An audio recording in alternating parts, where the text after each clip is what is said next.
curses are nonsense.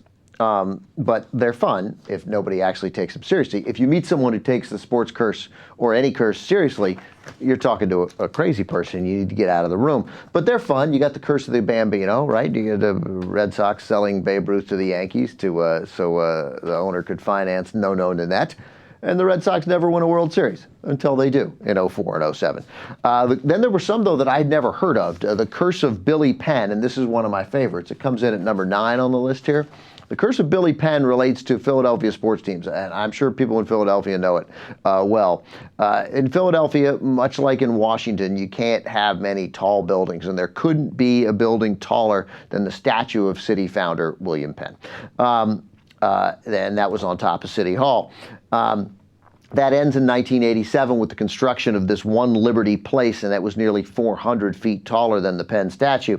So, and then the word is that Penn responds to this by cursing Philly sports teams. Dun, dun, dun. And over the next 20 years, they don't win anything because it's hard to win. That's why. But whatever. So the Flyers don't win, the Phillies don't win, the Eagles obviously don't win, and the Sixers don't win, even though many of them have great success, but they don't win. And the Eagles, of course, losing the Super Bowl. Phillies lost the World Series there with Mitch Williams, and the Flyers lost the Stanley Cup, and the Sixers lost though they had, in the NBA Finals with Iverson, though they had no chance of winning those finals. But so then in 2007, the Comcast Center becomes the tallest building, and workers tried to break the curse by attaching a figurine of Penn to a beam in the Comcast Center, which is pretty cool. I like that way of thinking. And then the Phillies won the World Series, obviously proving. Now, but the absolute best one, there's some other stuff. I'm going to get to number 8 because there's the Curse of Coogan's Bluff about the Giants at Polo Grounds. The Giants were cursed. They couldn't win ever after they moved to San Francisco, except they just won. So what do you make of that? The Curse of Marty McSorley, which is known to hockey fans because the coach of the Canadians complains in I guess it was 92, in the Stanley Cup Finals that his stick was inappropriate curvature, international symbol for curvature. Curvature. And the Canadians go on to beat the Kings and win the Stanley Cup that year, and then no other Canadian teams win the Stanley Cup going forward. Why on earth the curse would not just affect the Canadians and would affect all of Canada? A little mystifying, so I didn't really care about that one. The Madden Curse, which is ridiculous. It's not, though. Yeah, but it's totally forced because, first of all, Drew Brees was on the cover last year, and he was fine.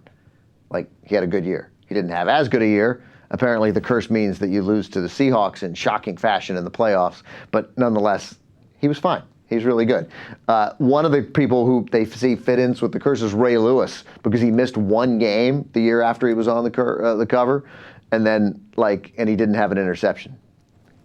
Okay, that doesn't count. That's not a debilitating injury. It doesn't. So obviously it's nonsense.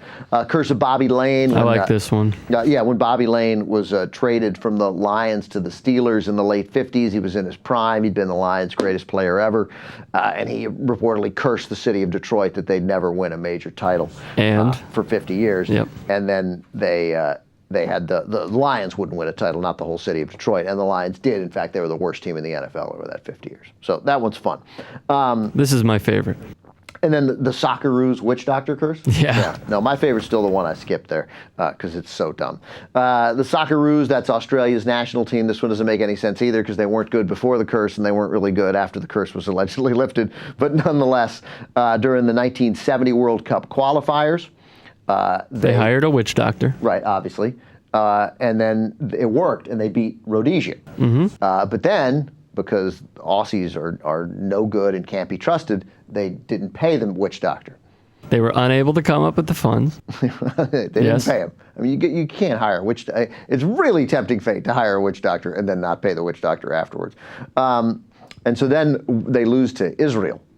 But the witch doctor got mad. Right. So no. And he reversed the curse after they didn't pay him, and they lost to Israel. And then they lost to a bunch of Jews. And then apparently an Australian filmmaker, a guy named John Safran, he read a book about this, and then he traveled to Africa to try and reverse the curse.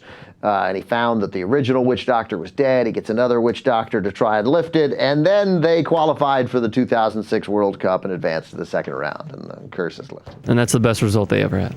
Yeah, I know, except back when apparently great, because they didn't even qualify back in 1970.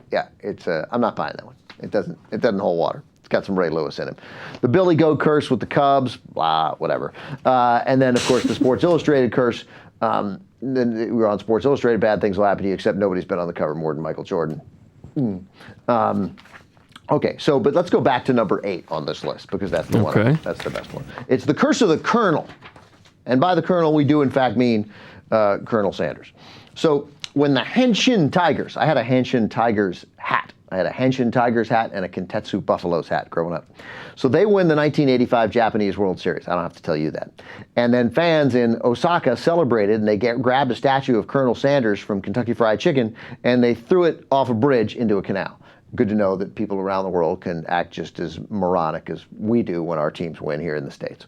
So then for the next 17 years, because they threw the Colonel Sanders statue into the river after the Hanshin Tigers won, the Tigers finished last in their league 10 times out of those 17 years, inspiring a rumor that the team would never win another championship until the Colonel statue was recovered, the one they threw in the river of the fried chicken place in America. Tigers then won league championships in 2003 and 2005, only to lose the series, because apparently the curse still, the curse means you'll have to win the championship. You can't just have like a great year. Before too much blame is given to the Colonel, though, it should be noted the Tigers had earlier gone 21 years between league championships without any known curse affecting them. And the statue, though, back in 2009, despite all this, thinking that the curse can't be lifted and the Hanshin Tigers will never win the title, but 2009, the statue was discovered by a construction crew working on a new boardwalk. That's the most ridiculous one I've heard. Yeah, it's the dumbest thing in the history. Yeah, the most ridiculous one I've ever heard. So thankfully now, though, the Hanshin Tigers, they have a chance. But the Bobby Layne one is fun. I like the Bobby Layne. It's very specific, and it's vindictive by a guy. You know, it's like a guy getting fired from a place, and as he leaves, you know, he says, you know, you never make any money, or I'm going to burn this place down. Well, not quite like that. But that's the Billy Goat curse. Yeah. But that Billy Goat curse, this is a guy on the team. Like, this was a player, an employee. I like that. The Billy Goat curse is nonsense because it's a goat, and you can't have a goat in a stadium. He was there, though. Yeah, I know, and you had to get him out because people complained that he smelled because he's a goat. So, but I like Bobby Layne because I mean, you know what? The goat paid his fees. Just let him sit through. It's only another 2 innings. People could deal with it. Yeah. Anyway, so spray some Febreze on him. By the way, Febreze is awesome. Hi, this is Ben Mankiewicz along with Rookie Mankiewicz, and Rookie has an important message for you. Subscribe to TYT Sports.